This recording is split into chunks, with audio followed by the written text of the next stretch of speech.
Hiya, welcome back to Hero Movement. Today we're going to go through a posterior pelvic tilt routine.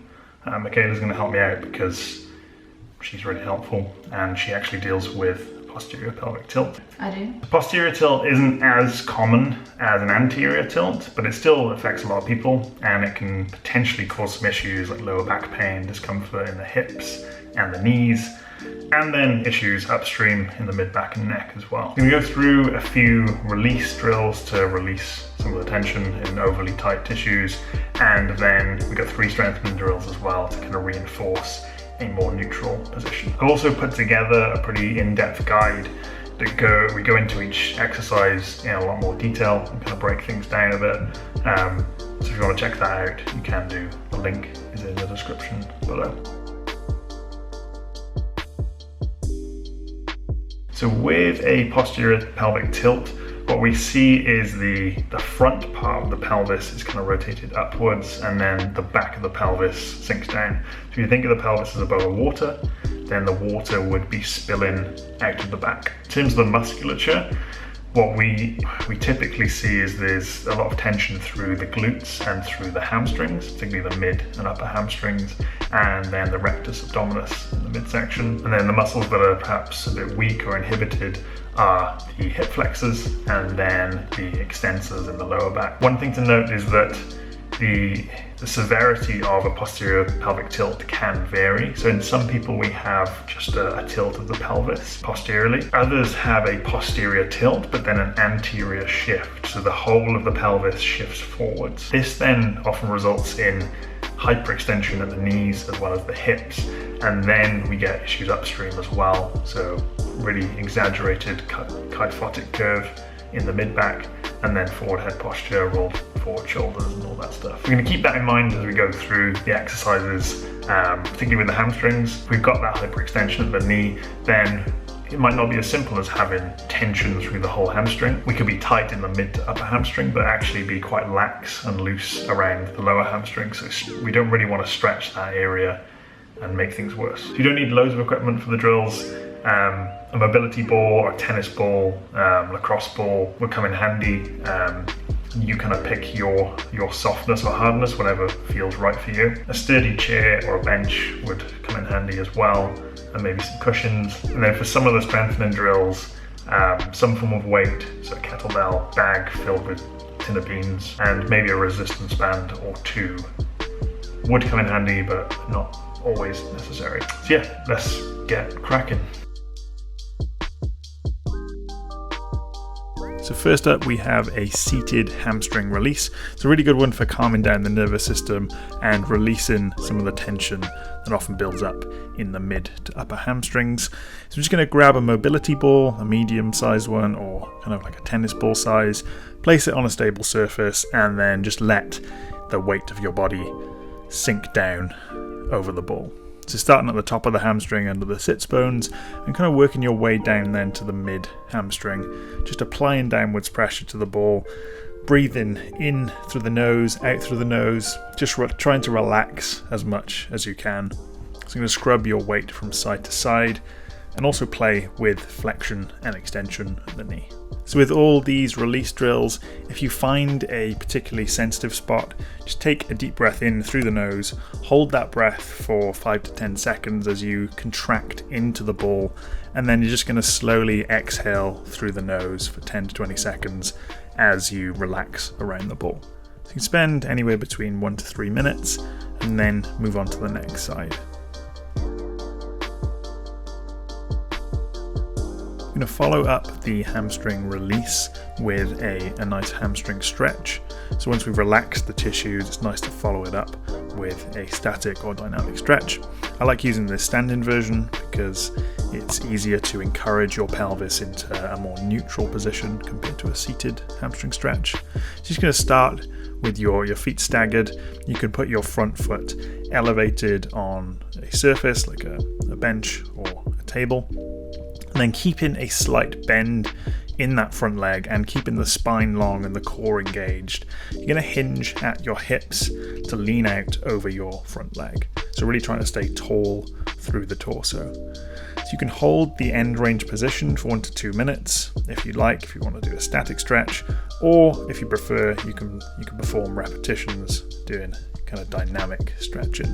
If you want to take the mobilization to the next level, you can hook a resistance band around the front of your hip to open up the hip capsule and kind of add another variable into the mobilization.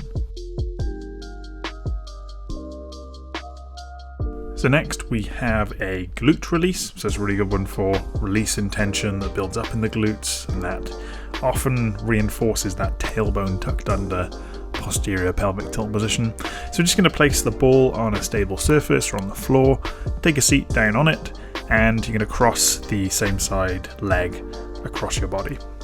It's going into external rotation.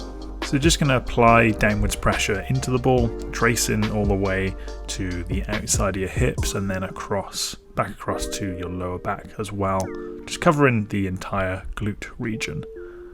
Again, if you reach a particularly sensitive spot, take a deep breath in through the nose, hold your breath for 5 to 10 seconds as you press into the ball, and then slowly exhale through the nose for a count of 10 to 20 seconds.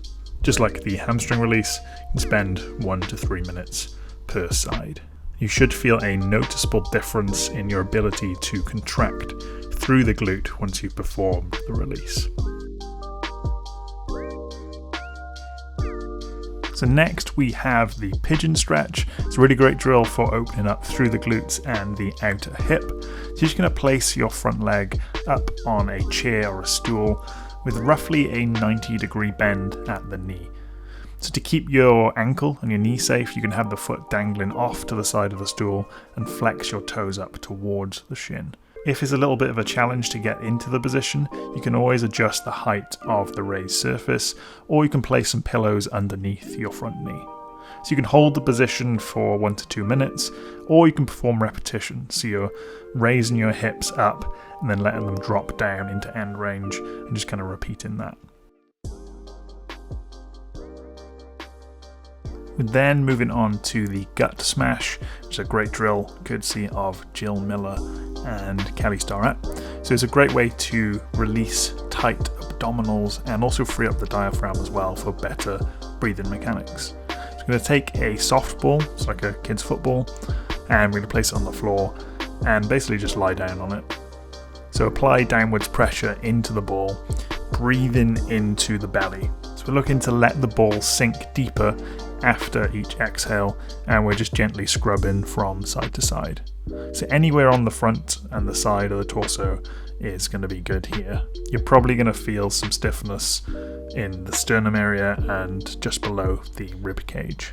Again, you can contract, relax if you find a sensitive spot, taking a deep breath in, holding it for 5 to 10 seconds, contracting into the ball, and then slowly exhaling as you sink a little bit deeper. I like going for 3 to 5 minutes with this one. It's quite a nice one to downregulate before bed as well. Going back to the world of yoga with the COBRA stretch. It's a great one for posterior pelvic tilt and loss of lordosis. So you're just going to lie prone, place your hands on the floor in line with your head and your legs straight out behind you, and then lead in with your mid and lower back. You're going to try and lift your chest off the floor and feel a bit of a stretch through the front of the body. So keeping the shoulders relaxed back and down as well. So you're going to come up onto your elbows initially for level 1. Then if it feels safe on the lower back, you can play with coming up onto the hands with your arms straight. Just hold for a few seconds at the top position and then slowly lower. 20 to 30 repetitions should do the trick. On to the strengthening or reinforcement portion there with the Romanian deadlift. Great one for improving hamstring length and simultaneously strengthening the hamstrings as well through the eccentric portion. So you're going to grab a kettlebell or something fairly heavy. To pick it up from the floor, make sure you're engaging the core and the glutes, screwing the feet into the floor and hinging over at the hips, bending slightly through the knees. So you're starting in the top position, connection to your core, neutral spine, and you're going to imagine someone is pulling your hips back with a rope as you hinge over. So you're initiating the hinge from the hips and then letting that knee bend follow. So you're lowering the weight as far as you can comfortably without it touching the ground, and you're keeping a slight bend in the knees. So you're going to reverse that motion then to return to the top position, squeezing the glutes. So you can do this with a moderate to light weight for anywhere between 10 to 15 reps. You could incorporate this into your mobility routine or into your normal strength training session as well. A nice bodyweight alternative or progression, if you use a kettlebell with it, is the one-legged version of the Romanian deadlift. It's a good test of your balance and your ability to remain stable around the pelvis as well. We're then going to start strengthening the hip flexors, which is going to help pull that pelvis down into a more neutral position over time. So variation 1 is a seated version of the hip march. So you're basically just sitting on a chair or on a stool and marching one leg at a time off the floor, or you can alternate between each leg. You can also do a version lying down, so you're just bringing your knee up towards your chest with hip flexion. You're just slowly lowering one leg down to the floor, raising it back up to your chest. This one works best with a band, so if you can attach it somewhere stable, provides a little bit of resistance to that hip flexion, and then you can always make it more difficult by using a thicker band. L-sit and straddle compressions are another good option, particularly if you're looking to work towards skills like a tuck handstand or a press to handstand.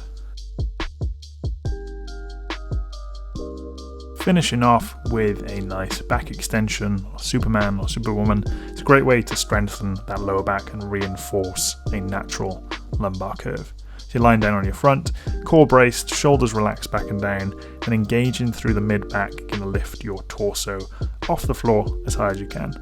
Pause at the top for a few seconds, breathing into the mid-back, and really try and avoid craning through the neck and keep those shoulders relaxed. So you can lower and repeat for 20 to 30 repetitions. You can also play around with weighted back extensions in your normal strength training workouts.